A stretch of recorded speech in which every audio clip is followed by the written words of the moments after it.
Hey, what is good, everybody? Stoic here, and as you can see, we are checking out a brand new hero shooter on mobile today called T3 Arena. Now, I have been having a ton of fun playing this game, and I just wanted to give you all my first impressions, as well as some thoughts I had surrounding the good and the bad in this game. That's it, so let's just get into it. So, T3 Arena is a 3v3 third-person arena shooter very similar to something like Overwatch or Paladins, just on a smaller, more compact scale. And what I mean by that is not only are the team sizes, of course, smaller, but the overall match times are significantly shorter than what you are likely familiar with in the games I just mentioned. Now, T3 Arena has a pretty solid pacing to its matches. It isn't overly fast nor chaotic in its gameplay, but it certainly can have its hectic, action-packed moments, especially when you do manage to get into a match with real players that have some decent skill.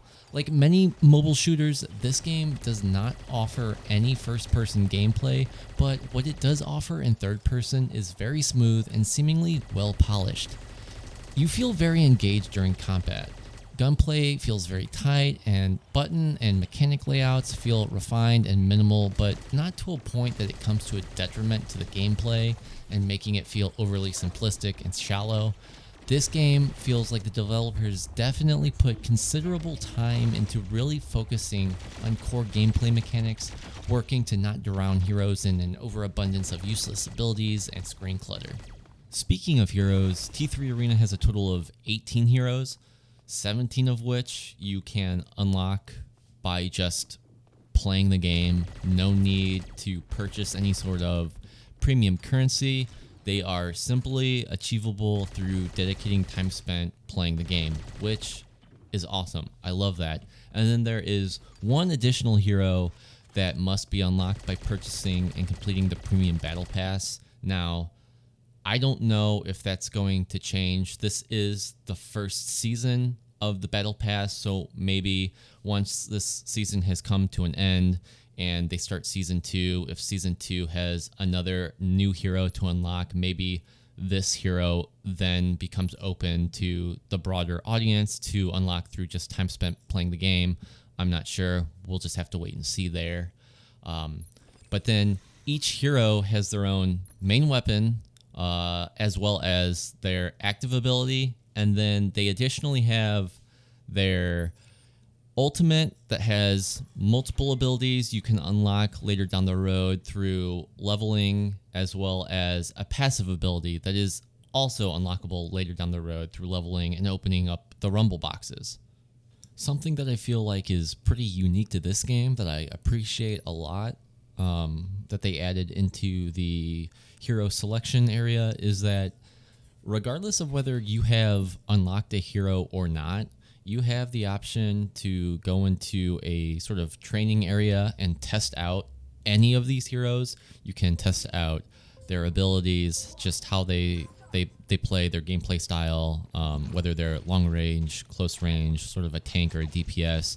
You can go in, test all of that out, and figure out whether or not you enjoy the way the mechanics of that hero work, which I think is awesome, because in a game that does offer you the ability to buy premium currency and, unlock some of these heroes through that manner, it's nice being able to do that, to get an idea before you spend any of your own money on a hero that you may end up not enjoying playing in the game later down the road. So that's a real nice little thing to have, and I really appreciate the developers adding that to the game. So far, for all of the heroes I have unlocked and tried out, they feel pretty well balanced, and just the breadth and variety of the heroes in the game was also surprising and really great. There's a good variety of different types of heroes that definitely have their own sort of gameplay styles they really shine in. So the game includes, healers, more tanky defensive character types, along with both long-range snipers, close-range DPS, and then some heroes that are very middle of the road, sort of decent across the board. You will notice in the hero selection menu as well that all heroes have a 1 to 5 star difficulty ranking, which helps show the player what heroes are better for beginners or intermediate or expert players, if they are going to take more time to master or require a very specific sort of play style to be able to really feel the benefit of that hero, which again I think is great in a game that is clearly a team-oriented shooter. It's nice to have that sort of visual ranking system and be able to delineate between, you know, an easy hero versus a more difficult hero that's going to require some more game sense and time spent mastering the game. So speaking of team-oriented game modes, the game does feature a variety of game modes that you unlock as you progress and collect more and more trophies after each match. So while it does feature your typical TDM and free-for-all style game modes, alongside those, the game features what they call Crystal Assault, which I think is kind of the most unique game mode at the moment in T3, in that both sides spawn behind this terminal station, as they call it, which each team must defend from the opposing team shooting and dealing damage to their own terminal station. So it's very strategic in how you and your teammates choose to both defend but also go on the offensive to apply pressure and whittle down the enemy terminal. Matches in this game are quite short, often lasting, you know, under 10 minutes. And in this game mode specifically, damage is multiplied every couple of minutes from the base damage up, you know, 2 times, 3 times. I think the most I have seen a match go on to is a 4 times multiplier. And so in the early game, you may not feel the pressure of having the enemy at your terminal, but once those damage multipliers stack up and kick in the late game, it does give the losing team quite an opportunity to quickly come back and turn the tides, which I think feels great in a match. You never really end up in a position where maybe you're ahead and you feel like you have pulled so far away in terms of a points delta that the gameplay feels dull and like there's no risk, because one good play from the opposing team to put your teammates back on a respawn timer and they can totally flip the match in their favor. So it keeps it exciting, keeps everyone on their toes, and overall it's a very fun game mode. Beyond that, they also have Control, which is your traditional point capture where you take control of a POI and try to maintain control while your counter adds up to 100. You know, first to 100 wins. So it's a very familiar game mode featured in many arena shooters. Most people are going to be very, very familiar with this, and it's a welcome game mode nonetheless. And then lastly, the final game mode at the moment that you unlock through leveling up and time spent is called Payload Escort, which is exactly what it sounds like. It's another game mode that many are familiar with in something like Overwatch or Team Fortress 2, where you're maintaining proximity to a payload and pushing it along a set track in a map to an end goal to win the match overall. One thing that's a little bit different in this version than, say, what we're familiar with in Overwatch is that typically one team in Overwatch is on the offensive trying to push the payload while the other is trying to stop them and push it backwards in the opposite direction. For Payload Escort in T3 Arena, both teams have a payload, so you're both trying to push your own payload while also trying to hinder the opposing team and push their payload back. So there's a little bit more going on in T3 Arena's version, and there's a lot more juggling between trying to figure out who's going to just try and push the payload and defend yours versus go on the offensive and try to stop the opposing team from moving theirs.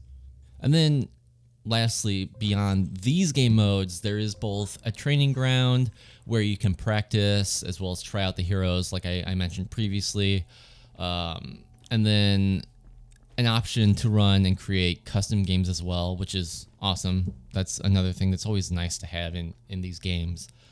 Each game mode has a variety of maps, but rather than, getting to choose a map or having a map chosen at random each time you join a match, the maps are cycled through about every hour to every couple of hours, just depending on the game mode. I don't entirely hate this method, but I think I would rather have the map pool just always available at all times, and just have the game choose at random what map to play on, rather than having to wait for these countdown timers to happen to switch up a map. Because like I said, these matches are pretty quick, so you can, you know, pretty easily get through a dozen or more matches in an hour. And when you're playing the same map over and over and over again, especially if you're, you know, trying to grind for character unlocks or whatever, it does start to get a little bit stale playing the same map over and over again. So that's one thing that maybe I would suggest to change, is just give everybody the maps as an option every time you join a match. Maybe they're trying to do it because their map selection pool at the moment isn't too big, so they don't want to burn everyone out on what they do have available so quickly. But I feel like it's kind of happening anyway, so that's maybe one of the negatives, is the way that they handle the map selection currently. Yeah, so I guess the final and last thing to cover would be the like the premium currencies, the in-game currencies, the loot crates, and you know, the various ways that you can use real-world money to your benefit in this game. Like I alluded to throughout this video, the game does have a gacha element to it in the form of crates, which again feel very reminiscent to Overwatch and other 2016 era games that included crates and crate openings. In T3, the crates are called rumble boxes, and you do use them to unlock characters, as well as the sort of free in-game currency called T-coins that you use to both upgrade your heroes and do a couple of other things. So the T-coins, the heroes, as well as what they call the power cores, which you have to collect and have a specific amount of before you're able to then upgrade a hero. These are all things that are options that you can get from the loot crate. So when you open a loot crate, there's, I think, 3 different tiers. The base one, I think, gives you 3 things in each at random. So I think it could be a hero, it could be T-coins, it could be power cores. I don't think I have ever gotten a hero out of just the base rumble box, but you know, maybe that is an option, I'm not sure. And then there's sort of the middle tier, which I think is 4, and then I think the largest rumble box, the largest loot crate, has a total of, it's somewhere between 5 and 10, and for some reason I can't remember the complete amount. That's just because I've only opened about 1 or so of those. So every time you open one, it's, you know, it's like a slot machine at random. You're given a random amount of maybe T-coins or power cores for a specific hero you currently have unlocked, and then potentially a hero that you do not have unlocked yet. And you know, I think it works pretty well. I've gotten quite a few heroes through these rumble boxes. I think of the 9 heroes that I currently have unlocked, I would say between 5 and 6 of them I have gotten through the rumble boxes. So, you know, it happens pretty frequently. I have not a ton of time spent in this game. I have a decent amount because I have been playing it a lot, but it's over the course of maybe 3 days, and I've unlocked, I feel like, quite a lot of heroes. And then a couple of those I've unlocked through the battle pass and just through daily rewards, which also do exist in this game. So yes, the game has a battle pass. There is both the free and premium battle pass. If you want the premium battle pass, you have to purchase what they call T-gems. This is the currency that you use real world money to pay for. And in doing so, you can purchase the premium battle pass, as well as going into the store. They offer a variety of skins for the characters that you can utilize these T-gems to purchase. They offer things like the power core points doublers, which just offer you more power cores every time you finish a match. You can also purchase the the big rumble box and the mega rumble box, which are the more premium rumble boxes than the smaller ones that you get fairly frequently. And then I think it's like $1 for every 15 T-gem, so it's $1 for 15 up to right under 1,000 for $50. You can also just straight up buy the T-coins as well. The T-coins, you need to upgrade your heroes, but you get them so frequently. I have yet to run into a situation where I have heroes that have upgrades that I can utilize for them, but not have enough T-coins. Now, as you progress and continue to upgrade these heroes, they start off only costing 25 T-coins per upgrade, then it goes up to 50 T-coins, 100 T-coins, 150. So I don't know how many levels there are for upgradability on these heroes, but I could see once you progress far enough with these heroes and it ends up costing quite a bit of T-coins that you are going to run into a bottleneck where you're not earning enough T-coins quickly enough to be able to upgrade your heroes when they have upgrades available, which is probably their way of trying to get you to spend money in the store to buy those T-coins to make it happen more quickly. Like I said, so far, it hasn't been an issue for me. I've done everything without spending any money in the game, and I want to continue to try and do that just to see if I can get, you know, all of these heroes unlocked in a reasonable amount of time, as well as getting them upgraded and unlocking all of their abilities and hitting whatever the roof is on the level up for these heroes. Because I think something that maybe I didn't mention previously is that when you level up these heroes, they not only potentially get to a point where you unlock additional abilities, but you're also upgrading the HP and the shield, as well as like their DPS or ammo capacity, stuff like that. So the heroes overall are getting better and stronger as you upgrade them. I think one thing this game could use, and maybe they have plans for in the future once it goes to a larger release, because it kind of feels like maybe it's in a soft launch state right now. It's only available through TapTap on Android. I think it might be on the iOS store for Apple right now, but there is no sort of ranked play, and that's, I mean, makes sense now. I'm sure the player base is pretty small at the moment. I have had plenty of instances where I've clearly been in matches almost entirely with bots, so you don't want to split the player base up too much. But I do think this game, for the way that they've built these heroes and the leveling up system, and the fact that, you know, you can have a player on the opposing team playing the same hero as you, but he's 5 levels higher, so his HP is significantly higher, his damage per second is significantly higher.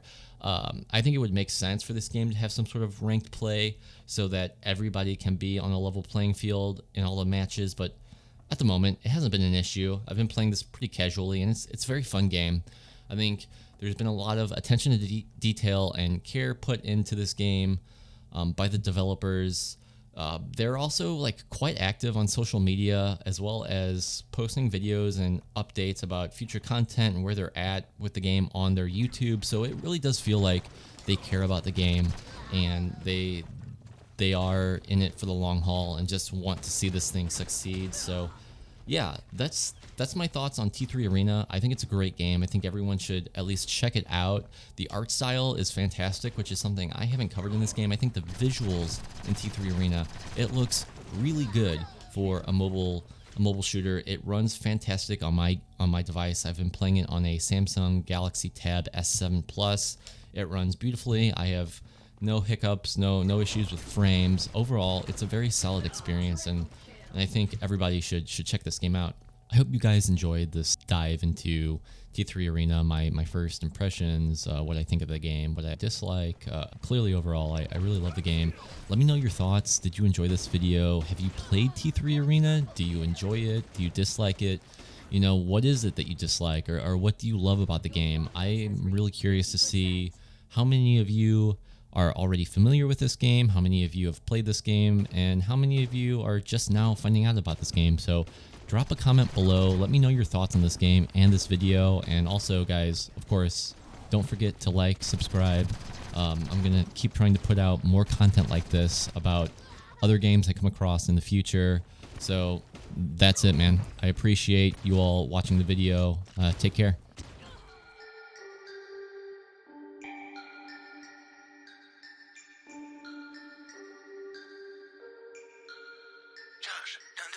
Knocking, boots broom on Miley. When I pop out like lightning, polished, briefcase no